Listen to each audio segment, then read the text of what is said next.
barotropic linear waves. And we used the shallow water equations because they're very useful for describing many phenomena in the ocean and the atmosphere where the horizontal scale is much larger than the vertical scale. So of course we could have used a stratified ocean and using the shallow water equations with n layers, and instead of getting one Poincare wave and one Kelvin mode, we could have had n modes of Kelvin waves and n modes for the Poincare waves. Not the barotropic gravity wave phase speed, but the barotropic and n-1 barotropic mode of the gravity wave phase speed, of course. And so we looked at the first solutions, which were, the general case was Poincare waves, okay, and we saw that there are a few cases where first one frequency is equal to 0, and that's just a dystrophic flow, which can be thought as an arrested wave in dystrophic balance, okay, and that would be this big line here, line at the bottom where frequency is equal to 0. Then we saw a case in which we find inertial oscillations where there is no dependence in space and there is no surface elevation.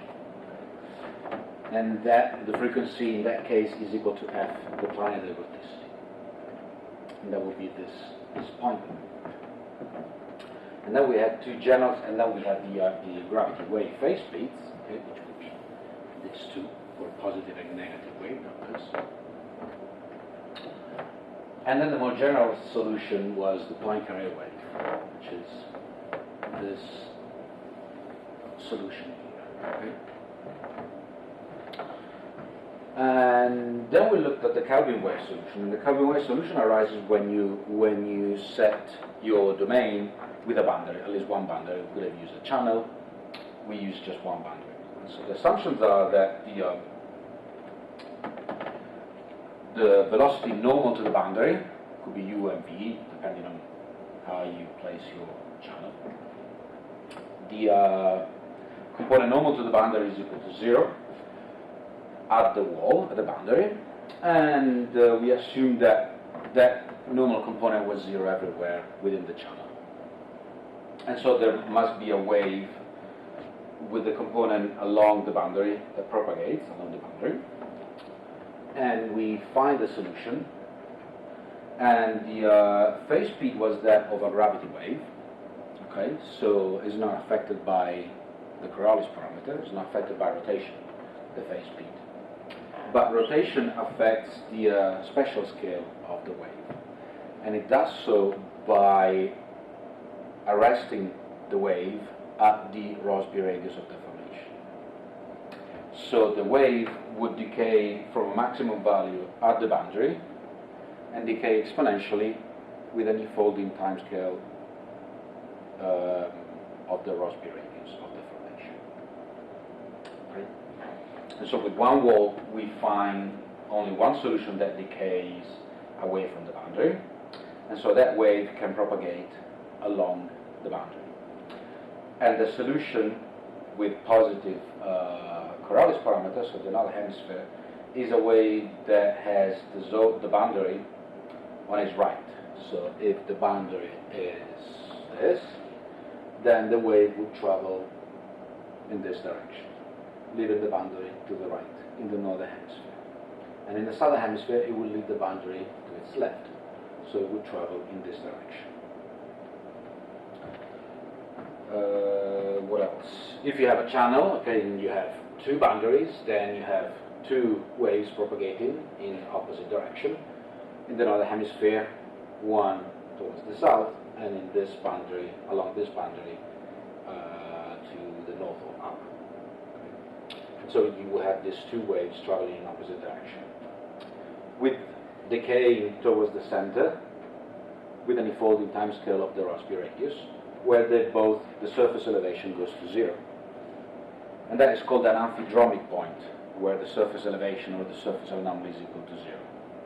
And that is exactly what is happening to a tide in a channel, or tides everywhere. There are amphidromic points in the world where tides surface anomaly is equal to 0. And the tides moves along, so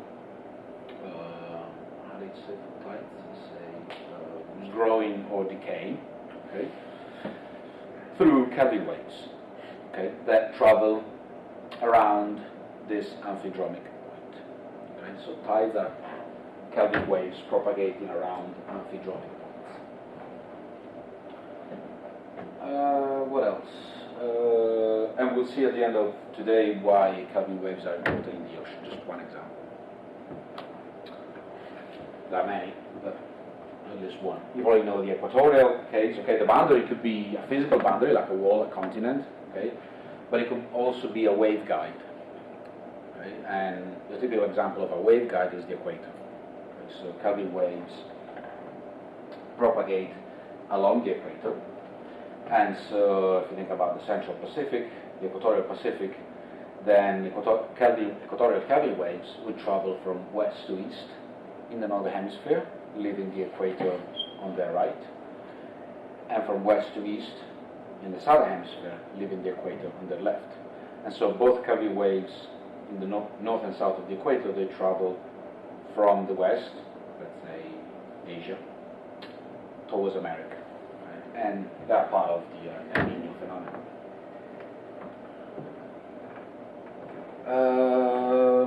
What else?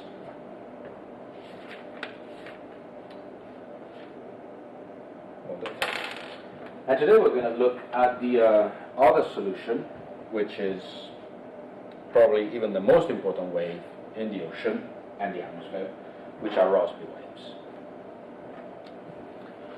Okay. The notes are still not there, but I wrote down a few things. Okay, but we'll complete. What did I write here? So why Rossby waves are important? We'll see the solution today of the Rossby wave, but just to give you probably know why Rossby waves are important in the atmosphere, but in the ocean they are equally important. They play a fundamental role in redistributing and dispersing large-scale time-varying energy in the ocean. Okay, we will look at the group velocity of the Rossby waves and how they move energy around and where they take energy.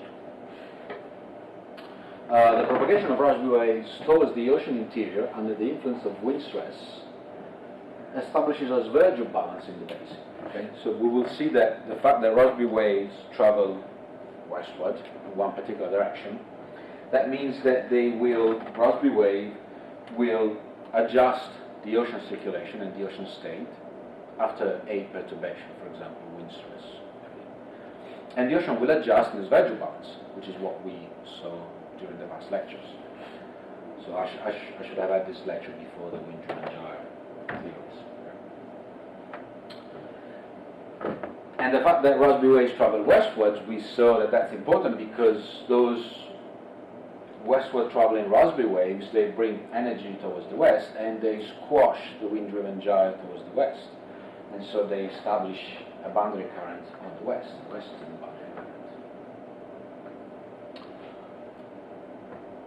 They accumulate energy in the western boundaries, okay, and they intensify currents there. So again, western boundary currents are western boundary currents, not because of friction, but because of Rossby waves. And I will see this example at the end. But you can read this tonight before going to bed.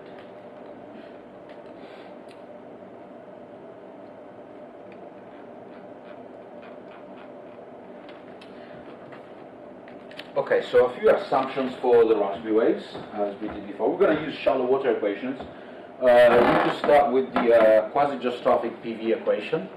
Okay, they probably seen with Fred in atmospheric dynamics. You can start with the quasi-geostrophic PV equation in a single layer ocean or in a n layer ocean or in a stratified ocean.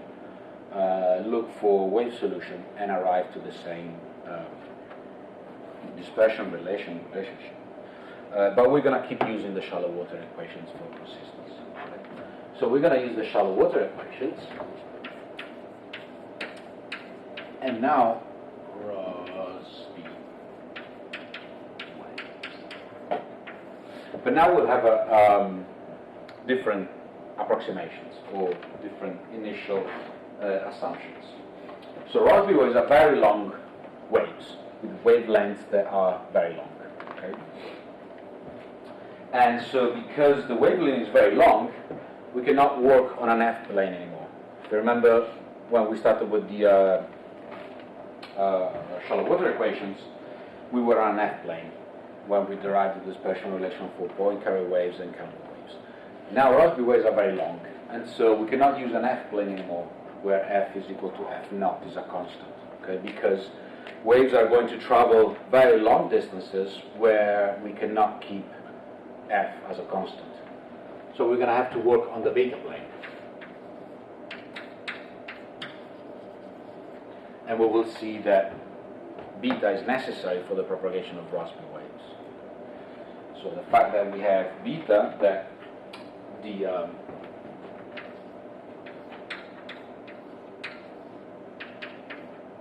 planetary vorticity changes meridionally, that is the restoring mechanism for Rossby waves.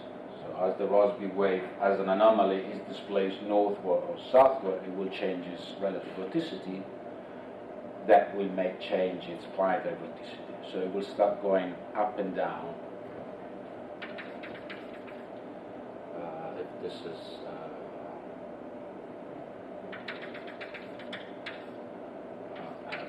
F1, F0, and F2. If you bring a parcel to the north, it will change its relative vorticity. Okay? And in order to conserve,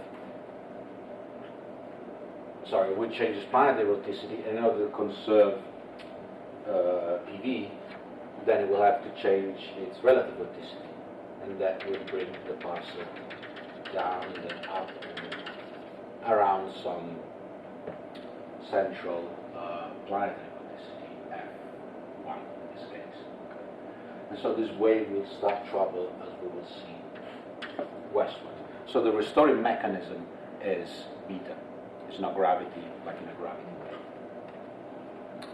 So we'll have to use the beta plane because the length scale of the Rossby wave is very large.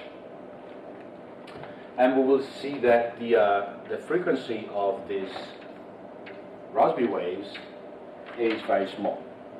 Okay, the frequency is very small, so they are sub-inertial waves.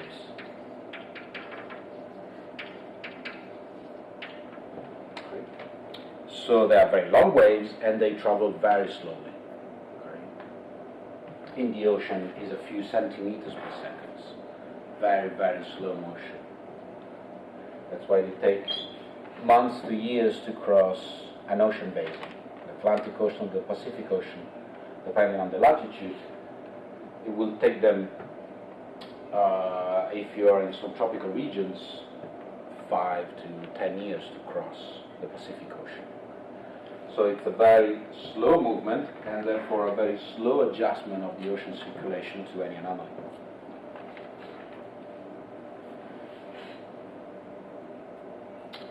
Okay, so with these assumptions we take our shallow water equations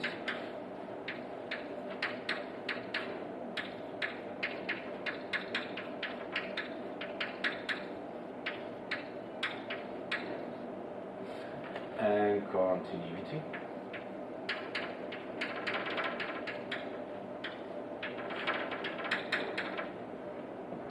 Okay, and we're going to use the beta plane approximation here.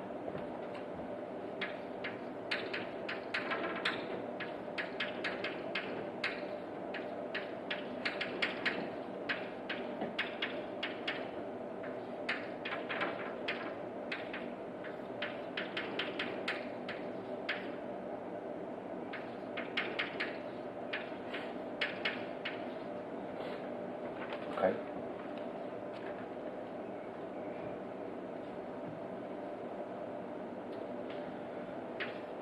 And so our shallow water equations are now minus FV minus beta.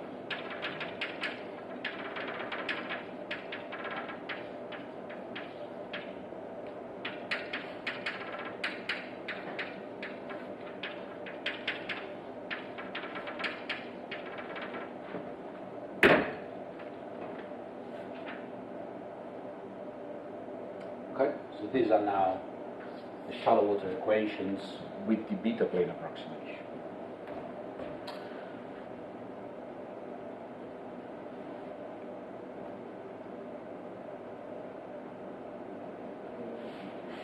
But we said that the frequency is very small compared to F,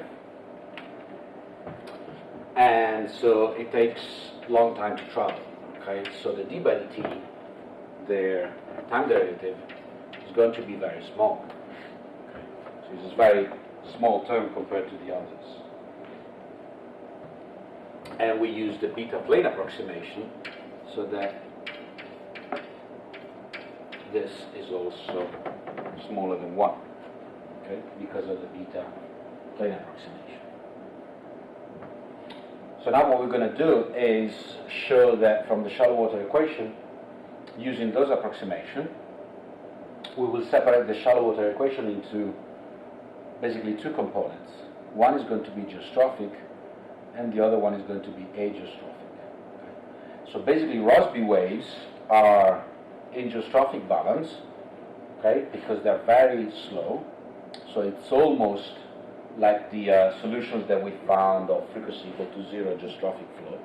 So it's almost a geostrophic flow with a very small frequency. So there's going to be ageostrophic flow with a small perturbation, which is ageostrophic, which is the wave solution.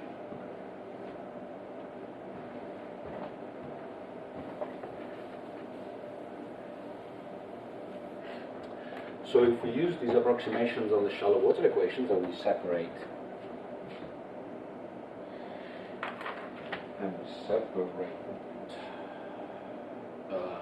okay, so the d by dt is small. Sorry, I should have brought F naught, F naught, F naught, F naught. So the d by dt is small, so we have this term. And the beta term is small compared to F because of the beta plane approximation. And so we have naught.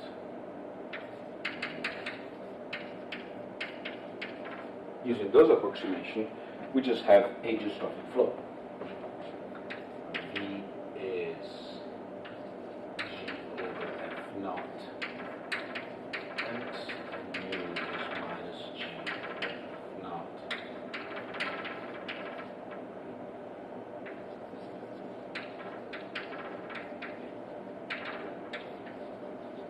This is just the geostrophic flow part of the shallow water equation, taking into account the approximations that the d by dt is very small and beta is much smaller than F naught.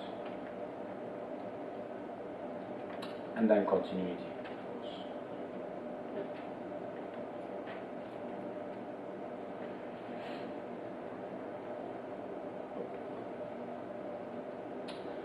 So now we take this geostrophic part and we put it back into the full shallow water equations. So not making the assumptions that d by dt is small, and so we say that u and v are geostrophic velocities, and we put them back into the shallow water equations. So the d by dt of u, the d by dt of v, and what do we get? U is minus G over F naught dy dt.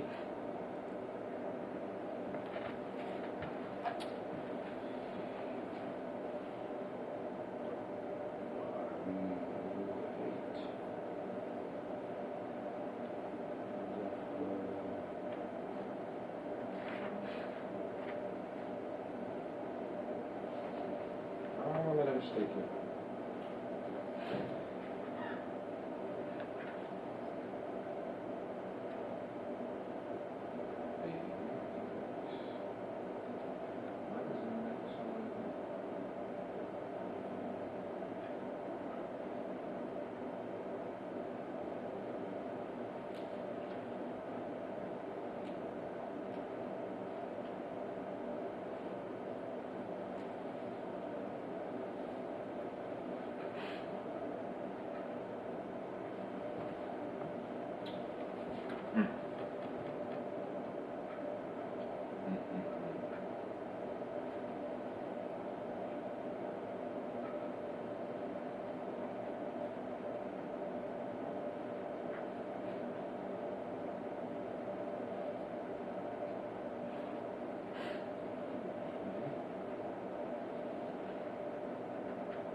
I don't know, let's see what I get. Step minus F naught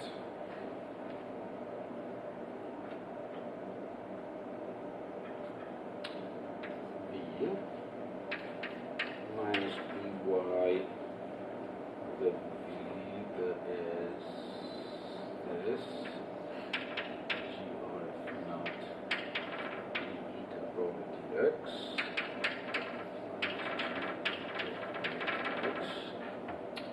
And then the d by dt of v, g over f naught,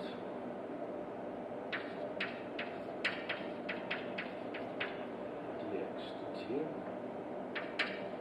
plus f naught u, plus by of u, which is minus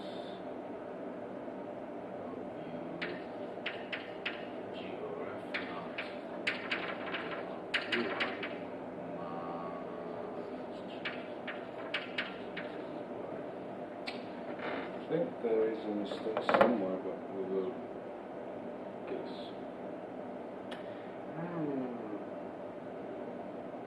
Okay.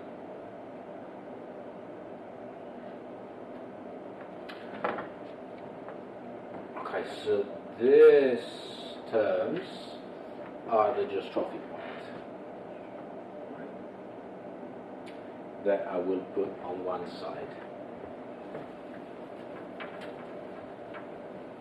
And the ageostrophic part is the rest, which is the time-dependent terms and the beta terms that I neglected in the geostrophic solution.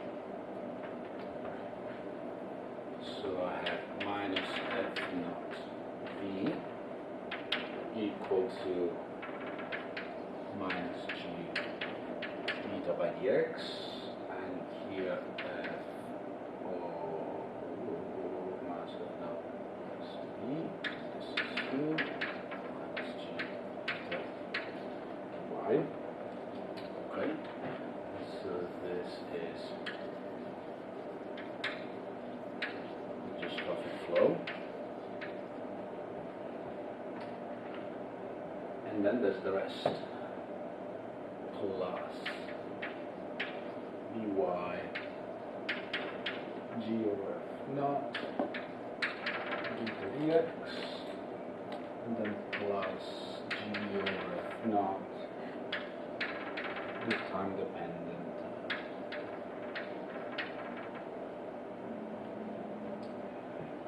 And then I have this term on the other side, plus beta y G over F naught beta plus dy.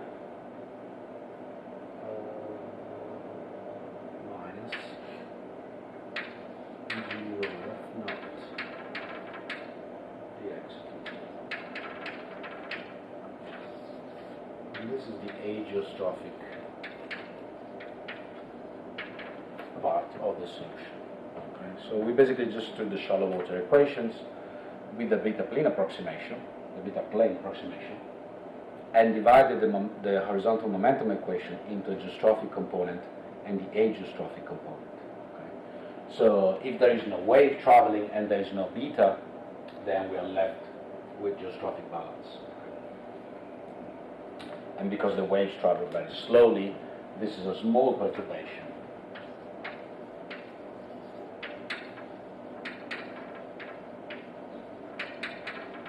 Around the geostrophic flow. Okay.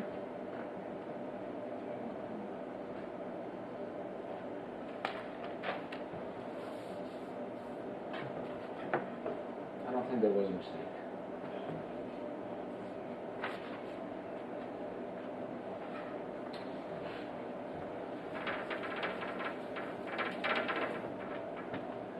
Now we can actually put those equations into the continuity equation. And then from the continuity equation we can look for wave solution and arrive to the dispersion relationship. So continuity was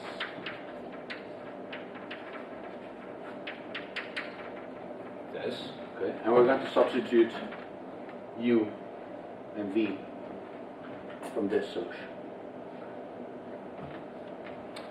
So basically put F naught square naught. Okay, and we're going to put U and V into the continuity equation.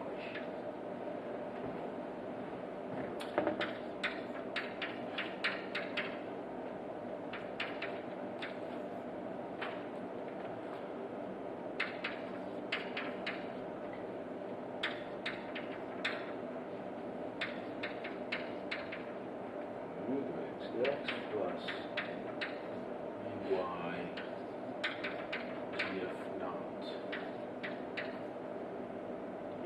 dx in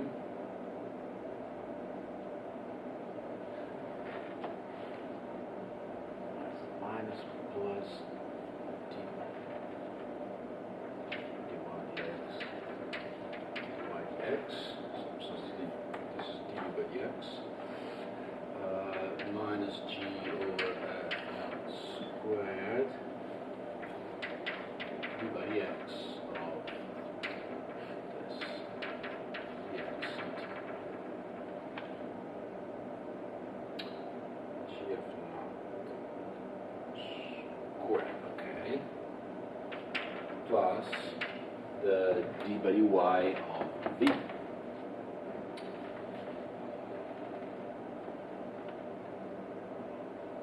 Okay, you switch signs, so that's g over f naught, the d by dy of that, minus beta y g f naught squared dx dy, minus g over f naught squared, the d by dy.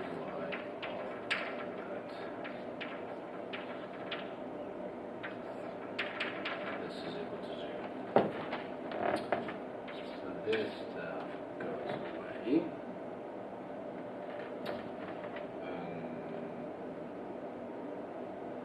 Beta y does go away. 1,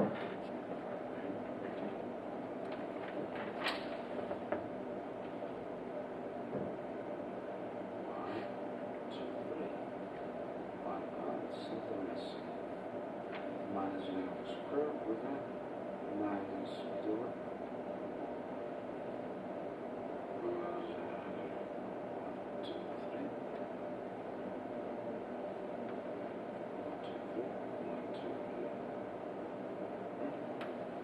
Now there's another mistake.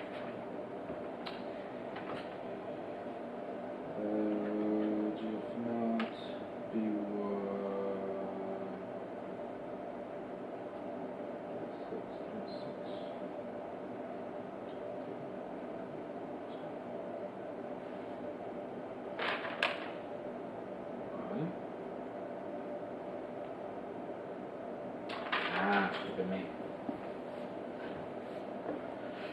Okay, I'm doing the d by dy of this as well.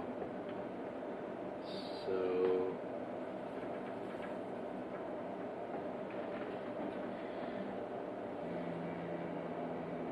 minus.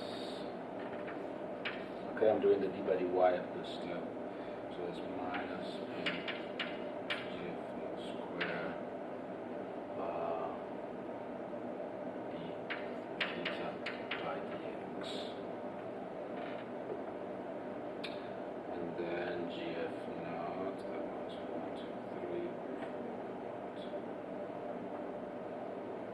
So b1 minus gf naught plus gf naught minus by minus b. Okay. Yeah.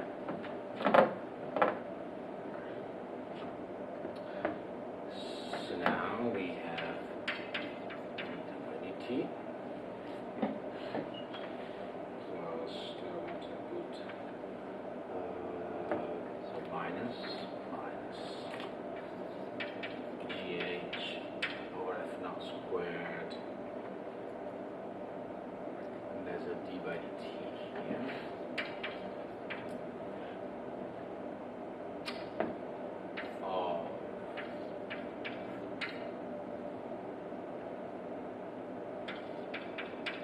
Square, that would be this first term.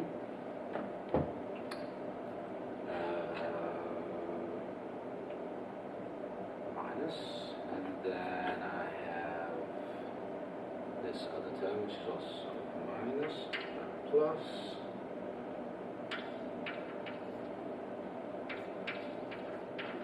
Okay, this term with the d by dt outside. And then I have the minus beta gh over f naught squared d to the x equal to 0.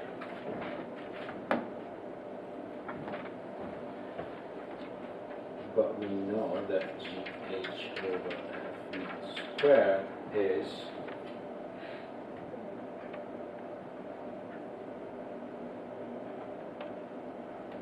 the square of the square of cross radius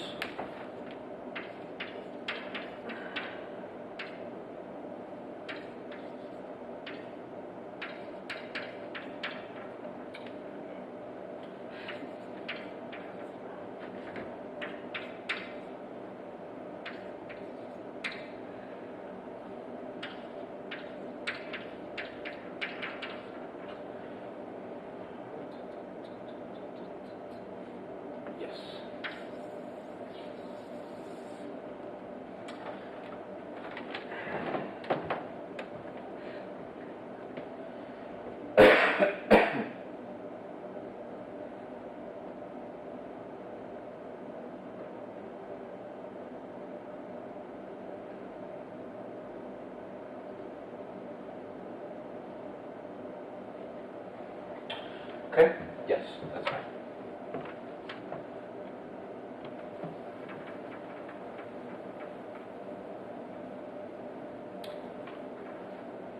And this is the PV equation, actually.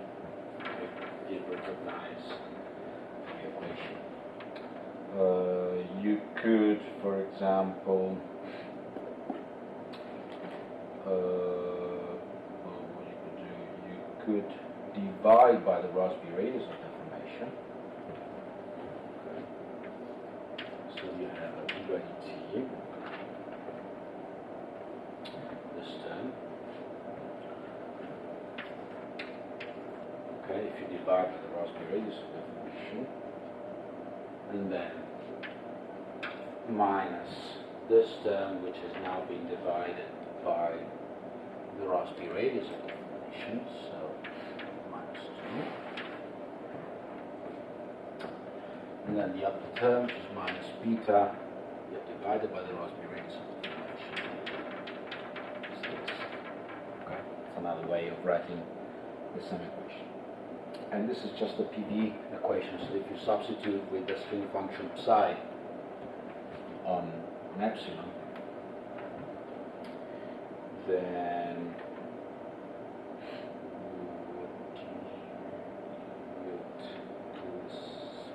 first you can write d by dt of this minus 2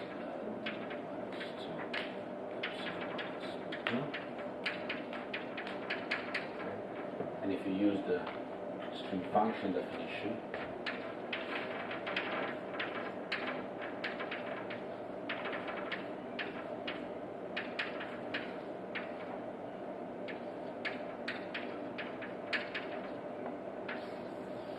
you arrive to this, which is probably a more familiar PV equation for you in terms of a string function, which is the same thing that we did. Okay.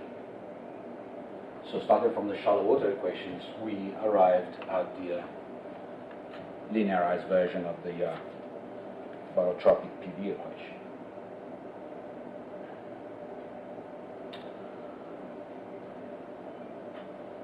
So we could have started from the quasi-geostrophic equation and arrived to the same expression for the potential vorticity. But now that we have this, we can look for wave solutions on eta.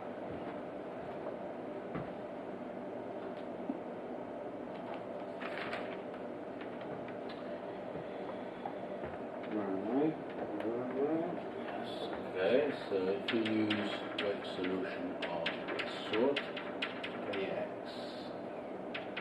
plus and y minus omega t, okay, the usual thing, and you substitute like we did for the Poincare waves, and you do it, blah blah. Eventually, you arrive to a dispersion relationship relating the frequency and the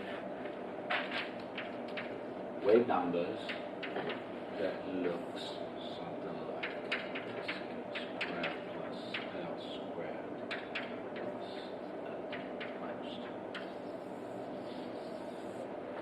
Okay.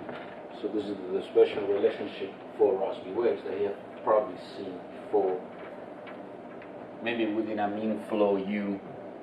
Okay, maybe Fred started from the QG equations with a mean flow, and so you had frequency UK minus everything else. Okay, if you set the mean flow U to 0, then you get this.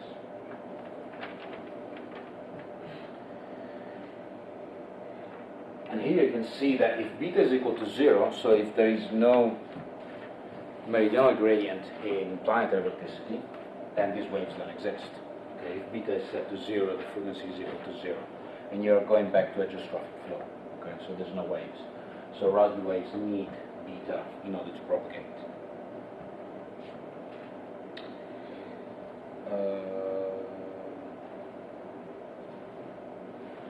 Okay, so you can start looking at this diagram. Okay. And here I have plotted the dispersion relationship, which is the thick black line as a function of wave number and frequency, of course, okay? Scaled appropriately. And so now we're going to see some nice properties of these waves, okay, in terms of phase speed and which is there, CP, and group speed.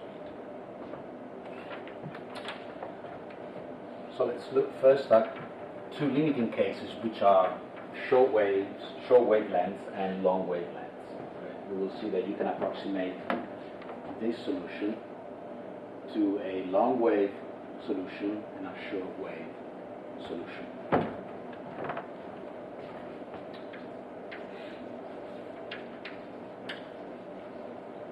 So the shortwave case is when the length scale is smaller than the Rossby radius of the formation. So that means that 1 over k is smaller than the Rossby radius of the formation, or that Rossby radius of the formation k times the Rossby radius of the formation is larger than 1. For simplicity, let's set L equals 0. Okay. So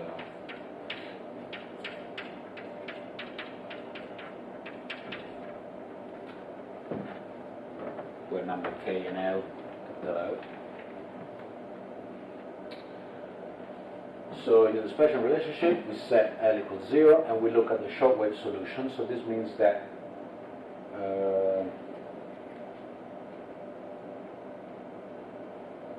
actually we can move this. Do we want to move that? Yes. Okay, so let's rewrite the dispersion relationship as minus beta LD squared k over k squared plus L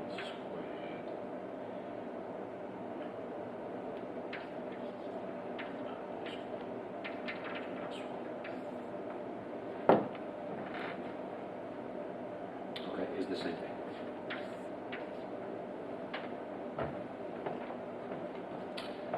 So we set L to 0.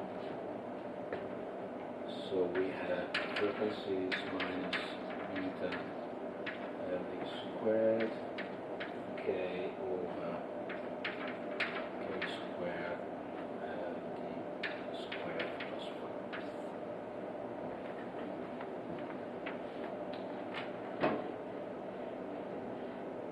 Okay, so if in the shortwave case this is larger than 1, so this is larger than 1, so we keep this, so minus beta k, this goes away with this, over k squared minus beta over k, which is minus beta m. So in the shortwave limit, the dispersion relationship reduces to this. The long wave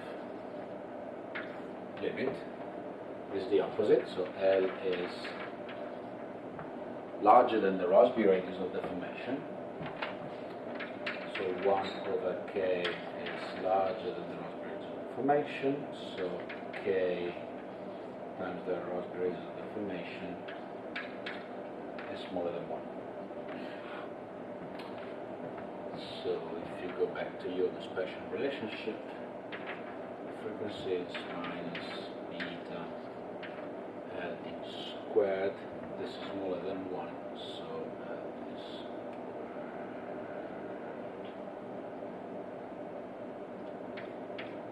kappa.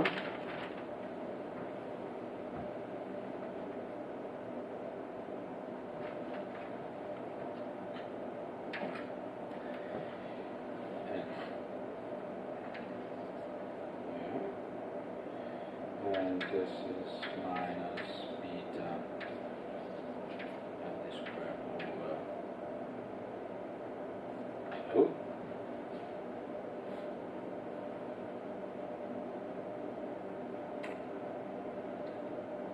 L.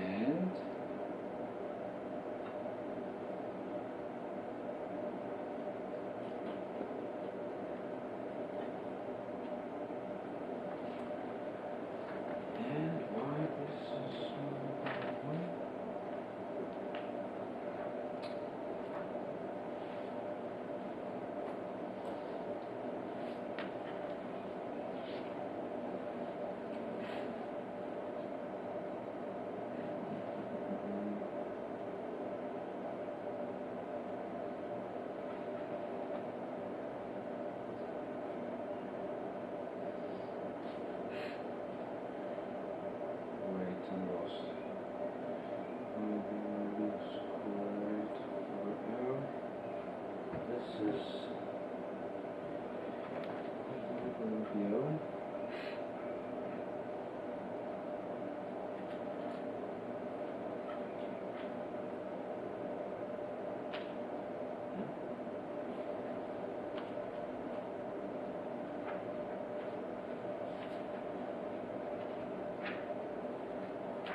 Ah, yes. Okay. Sorry, I've lost. Because of the beta plane approximation, okay, that we have beta y is much smaller than f naught, and this means that beta L is much smaller than f naught, okay, and so this is much smaller than f naught, right? So this means that the frequency is much smaller than f naught. Okay? Sorry, I was lost for a second. So the shortwave case, the frequency is approximated to this, but the beta plane approximation says that beta L is much smaller than f naught. Okay, so beta L is much smaller than f naught, so the frequency is much smaller than f naught. So it is sub-inertial in the shortwave limit. And in the long wave limit, is also, of course, beta L is also smaller than f naught. Okay. So the frequency is again much smaller than f naught. So short wave limit, long wave limit, Rossby waves are always sub-inertial with frequencies much smaller than f. Okay. And if you actually plot the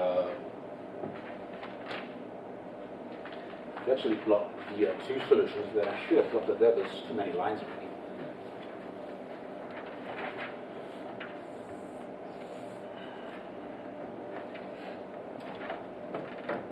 And you have the frequency, and you have the wave number here. Okay, if you plot the long wave,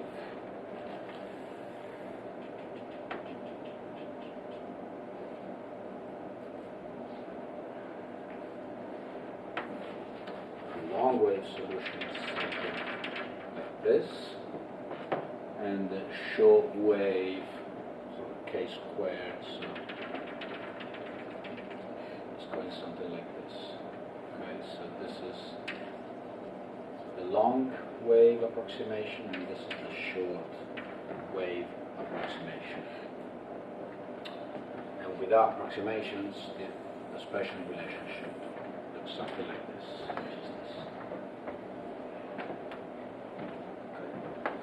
And in both cases, so always, the frequency of the Rossby wave is much smaller than the planetary frequency.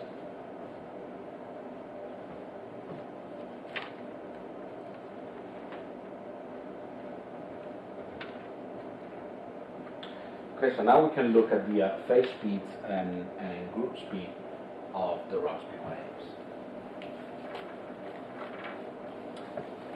and see their properties.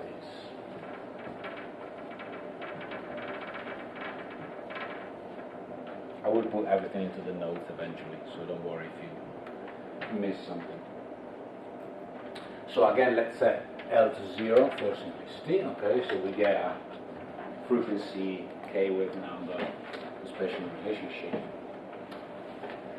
And so we have our dispersion relationship, which is this k over 1 plus LD squared k squared.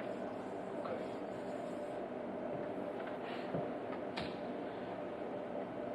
Okay, and now we're going to scale the frequency by beta L, and we're going to scale the wave number by L.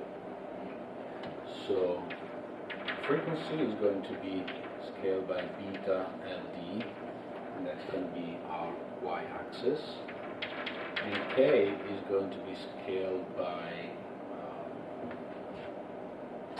the LD, the Rossby radius, and that's going to be our x over x over LD. Okay. So into the dispersion relationship, this means beta LD y is equal to minus beta LD squared. squared, and then k is x over d, 1 plus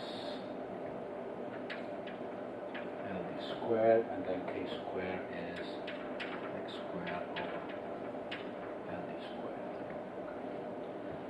So beta goes away. This goes away. This also goes away. And ld goes away. ld goes away. So we have that y is minus x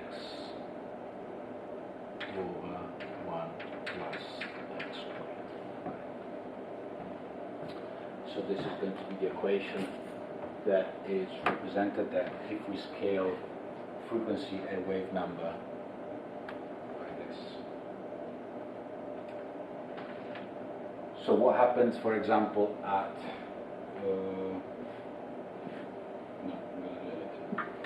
so there's one thing that you can see already is that the phase speed is always negative. Okay, there's a minus sign here, which is the minus sign here, and if you look at the phase speed of the Rossby waves when L is set to 0, it's this, okay, and meaning minus beta LD squared over 1 plus squared K squared. So the phase speed is always negative, so always westward. No matter being a short wave, a long wave, the phase speed of Rossby waves is always westward, is always negative.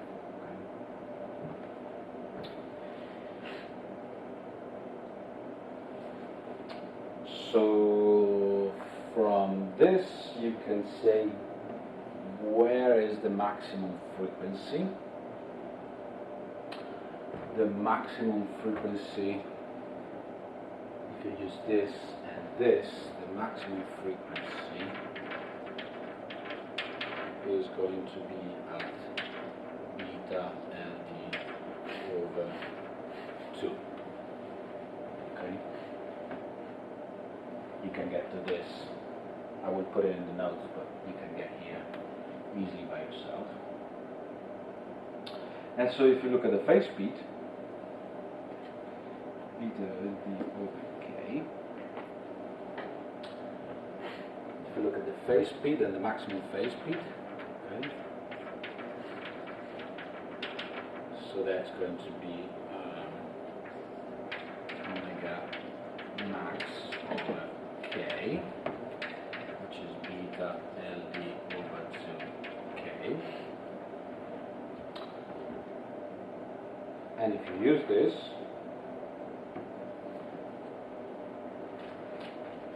the maximum phase, no, I didn't want to get.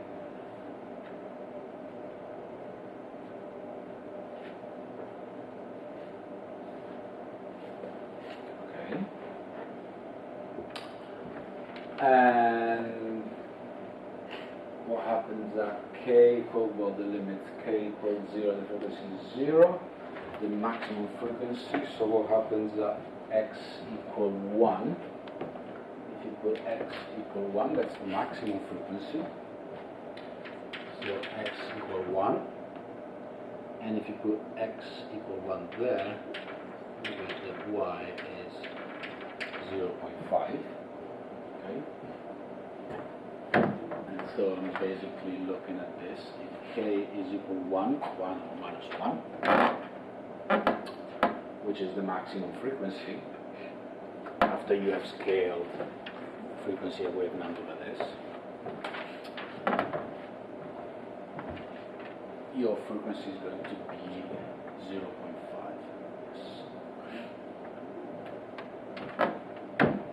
So that's the maximum frequency and the maximum phase speed. And you see that it's always westward, it's always negative. Okay, yeah. Okay, there's no minus here because it's.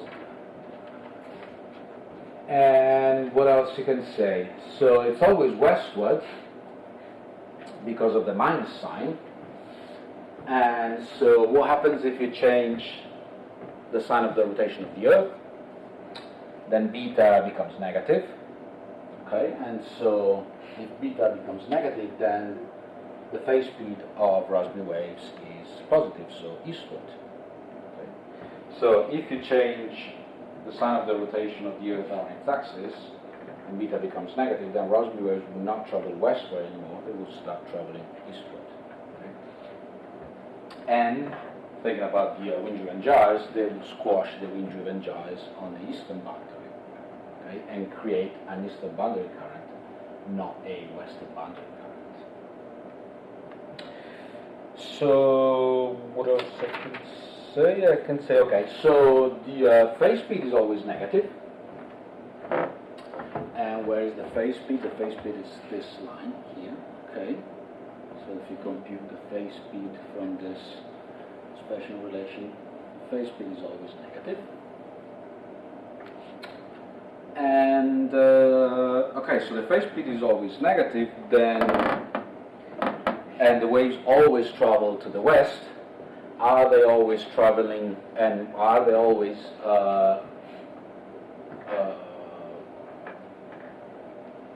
taking energy with them? So are they no dispersive? So is the sign of the phase speed the same as the sign of the group speed? The group speed, if you remember wave physics, group speed is the speed of the packets of the waves and where the energy, the direction of where the energy is transmitted. So if there were no dispersive in both cases, long waves and short waves, they would take energy westward with them all the time, okay? And that would not be possible. You cannot take infinitely energy in one direction. So is energy always westward like the phase speed? And actually, no. So depending on whether you are a long wave or a short wave, Rossby waves will be dispersive or not dispersive, and they will bring energy towards the west or towards the east. So the energy flux is not always negative westward. Sometimes it's going to be positive eastward. So if we look at the group speed, okay, and then the group speed is K and L, okay, and if we set L to 0 again, make things easier, so this is simply this, okay. So you just take the dispersion relationship and you differentiate with respect to x when L is set to 0. You do it. I'm not going to do it because I have 10 minutes. It's just 3 or 4 steps. Just differentiate. It's easy when L is equal to 0. And what you get is beta k squared minus beta d minus 2 over k squared plus d minus 2 squared. And this, if you plot it, is this line up here. The group speed of waves. Okay, so it is sometimes positive. Yes, so it's going westward, and it changes sign, it becomes eastward at some point, okay? And it changes sign here, okay, at the maximum frequency. And that's where you have the long wave and short wave separation, okay? So here the group speed is negative, And so long waves, they have their phase speed westward and their group speed westward, so they are no dispersive. And on this side, gravity group speed is positive, right? And so short waves have their phase speed westward, but their group speed eastward. Okay, so this is taking energy towards the west, and short waves are taking energy towards the east. So long waves are no dispersive. The phase speed is equal to the group speed.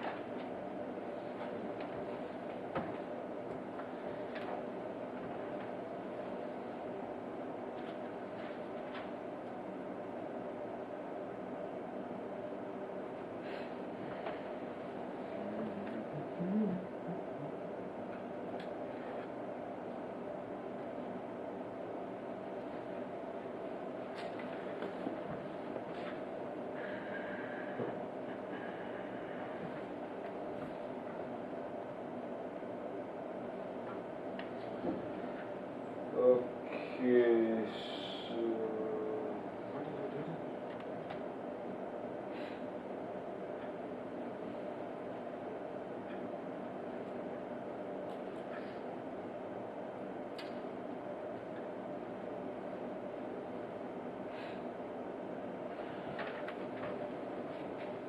Okay, so we're not going to do the math, but we're gonna look at the diagram if I'm able to do the diagram. So if k is different from 0 and L is also different from 0, then we get a dispersion relationship in KL space, which is something like this, where this is K and this is L. Okay, so it's basically plotting the dispersion relationship with K and L different from 0. So instead of getting this, what you get are circles of frequency,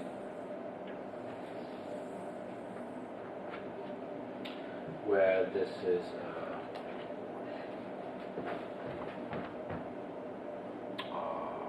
omega 2, omega 3, omega 4, omega 1. Okay. And so the phase speed, you see that the phase speed is frequency over k in the k direction for k plus L. Okay. And so if L is not set to 0, if L is set to 0, waves are westward, full stop. Okay, they move to the west. If L is not set to 0, okay, then this is the phase speed propagation of the Rossby waves.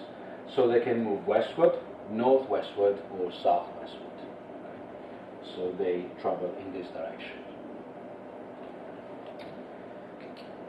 But more interesting is that the group speed, in this case, is just the slope. Okay? That's why this is negative and this is positive, because it's just this here. The group speed is just the slope of frequency with respect to x. Right? So this is negative and this is positive.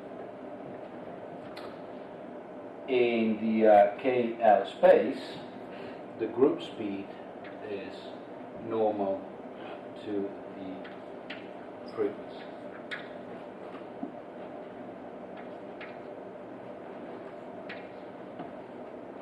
Yeah?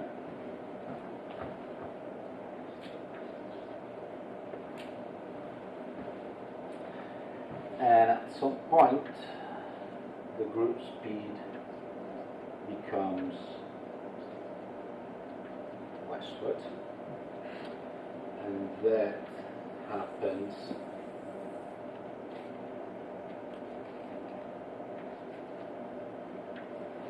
doing my best. So the little arrows are the direction of the group speed, okay, which is normal to the frequency. Here is just the slope. Here is normal to the frequency. Okay. So this is basically the separation between short waves and long waves that is here. Okay. So long waves, which are here, with short wave numbers, they move towards the west, their phase speed, and also their group speed. So they're not dispersed. Short waves, large wave numbers, they move phase speed to the west, but the group speed is to the east. Okay. So they are dispersed.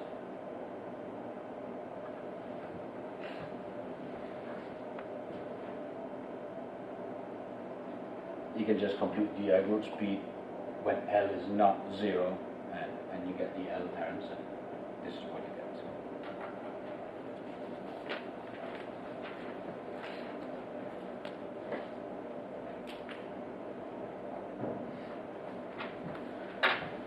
Okay, so this is the take-home points. Raspberry waves are westward. Their phase speed is always westward. So the phase speed is always negative.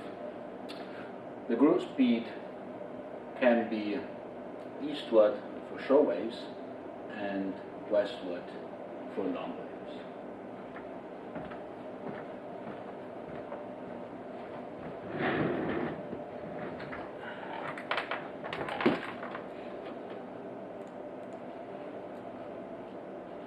You can start the derivation of the Raspberry wave from quasi-dystrophic equations, okay, not a problem. For n layers, you will get, if you take the PDO equation with n layers, no matter what, you get to the same dispersion relationship. Okay. Here there's a bit, you can build a 3-linear model, which is easy to do. With 3 potential vorticities, you solve the system, and you get. Okay. This is what I've been trying to say about the maximum frequency. The maximum group and phase speed is this, and blah blah blah. This is a 3-layer system. Okay, an observation. Some eye candy before going home. So can we see Raspberry waves? Raspberry waves are very slow-moving disturbances of very long wavelength. Okay, and if you actually solve the system on a 2-layer model or n-layer models, whatever, you will see that the surface elevation of the Raspberry waves, this eta, is on the order of centimeters.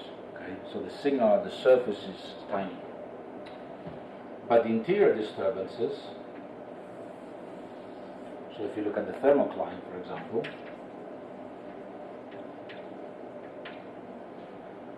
this is on the order of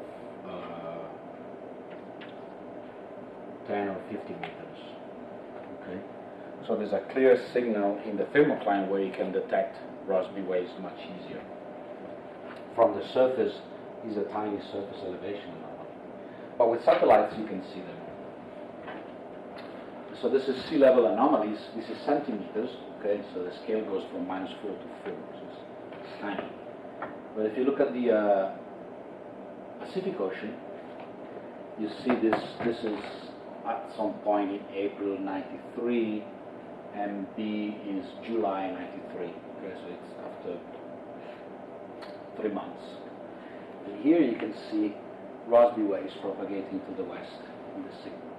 You see how the signal, you can see how the speed increases as you go towards the equator because of beta. Okay? beta is larger, then the phase speed is also larger. So the wave starts like something. So in America, okay, it starts like this as a disturbance, and then it starts traveling faster at the equator, faster and faster. Okay, so the signal arrives earlier in equatorial latitudes than in subtropical latitudes. So you see this band of surface anomalies traveling westward. And after a few months, you see that it has reached the western side of the basin. If you are in subtropics, so somewhere here, you see that after a few months there was not much of a propagation. So it would take a few years to get to Japan. Okay? At the equator, Rossby waves are relatively fast. In the subtropics, Rossby waves are very slow because of beta.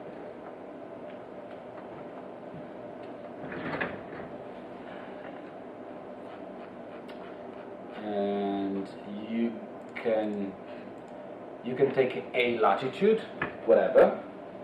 This is a case of 20 degrees south. You can take a latitude and look at the sea surface elevation in time at that latitude. So this is what is called a Molar plot. So this is longitude, and this is time going up. Okay, 94, 96, 98, 2000. And you see these bands of sea surface anomalies that are traveling westward. And for example, if you take this big one, okay, starts in 2001 and it reaches the west at 2003.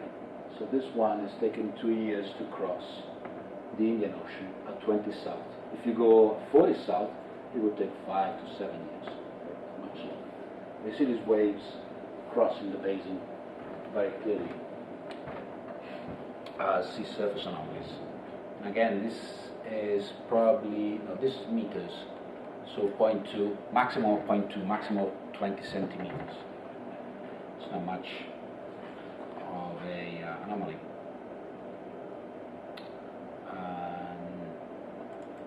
I'm not going to talk about this, but last example is this, okay? Just to recap why we're interested in Kelvin waves and Rossby waves in the ocean. Just one example, okay? You know that Kelvin waves are important for the El Niño, okay? You've seen that, for sure. You know that Rossby waves are important in the atmosphere for instabilities in the jet, for bringing cyclones and anticyclones, so on and so forth. Why in the ocean do we care about Kelvin waves and Rossby waves? One single example. Imagine this is the Atlantic Ocean, okay? This is just a simple model using shallow water equations on a rectangular basin. Okay? And here what they did is try to understand how the Atlantic Ocean responds to an anomaly in the meridional Overturning circulation. So meridional Overturning circulation, if you remember, it has a deep water production in the northwest of the Atlantic Ocean, okay? Labrador Sea, those locations. So in this simple way of representing the Atlantic Ocean will be somewhere here. Okay, that's where you form deep water. Now imagine that deep water formation has some variability. Okay, and that variability or a change in deep water formation generates an anomaly, a perturbation. Okay, so imagine you have a perturbation there, and how is that perturbation transmitted in the Atlantic Ocean, and how does the Atlantic Ocean respond and adjust to changes in variability in the Atlantic in the meridional Overturning circulation? So what they did is use this simple rectangular model with shallow water equations, and they used a tiny perturbation here in the northwest of the basin, and what you see is snapshots of the thermocline. Now, surface layer thickness. Okay, so this is an anomaly in the surface layer thickness. After introducing an anomaly here in the northwest, You generate an anomaly there, and how does the ocean respond? First response is through a wave response. Wave response in terms of a Kelvin wave. Kelvin wave in the northern hemisphere, they leave their boundary to the right. So the Kelvin wave is propagating to the south. See this anomaly, doesn't matter how much, okay? It's these lines of constant anomaly propagating towards the south as a Kelvin wave. Then the Kelvin wave reaches the equator, which is another boundary, a waveguide. So it will continue to live at the boundary to the right. So it will now cross the equator as an equatorial Kelvin wave. Once it reaches the eastern side of the Atlantic Ocean, then the Kelvin wave will continue as a boundary Kelvin wave, north and south, having the new boundary to its right, to the north and to the south.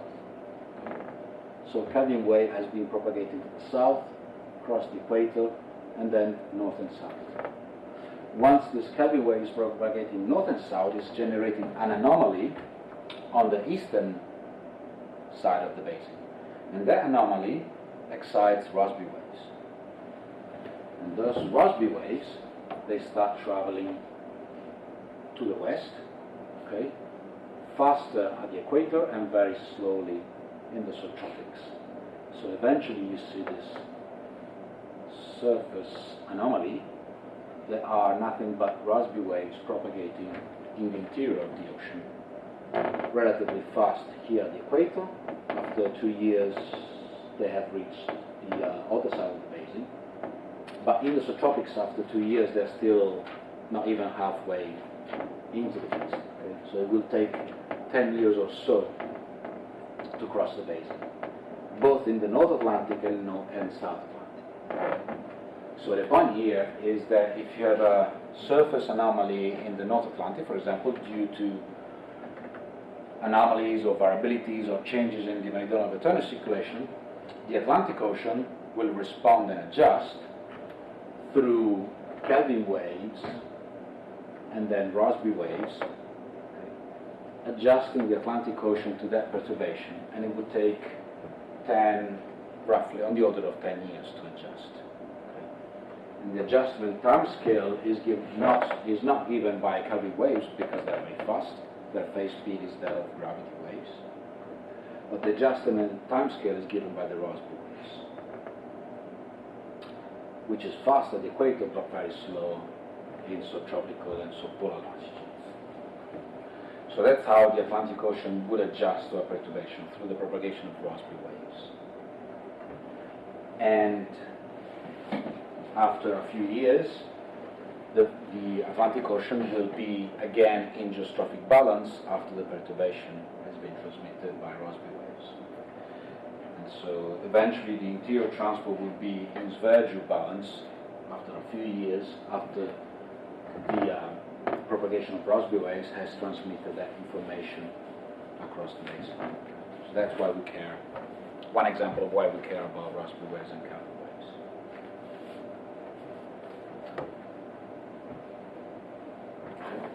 I'll try to write the notes today.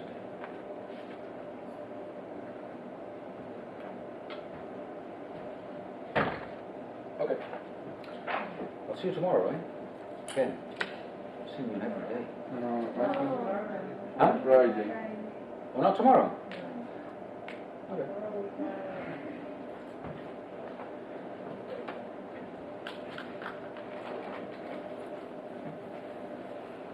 How many lectures do I have left? 2. Only 2. Friday and Monday.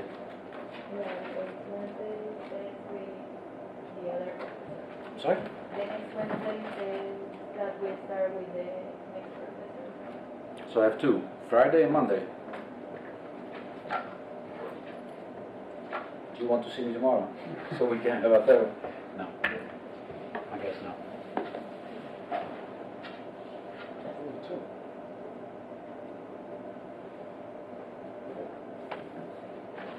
Bye.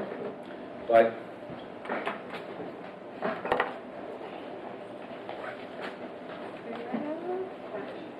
Yes.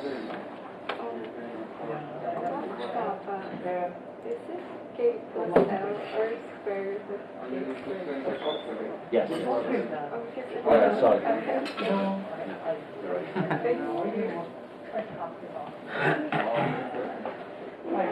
Sorry. I wrote that in the notes.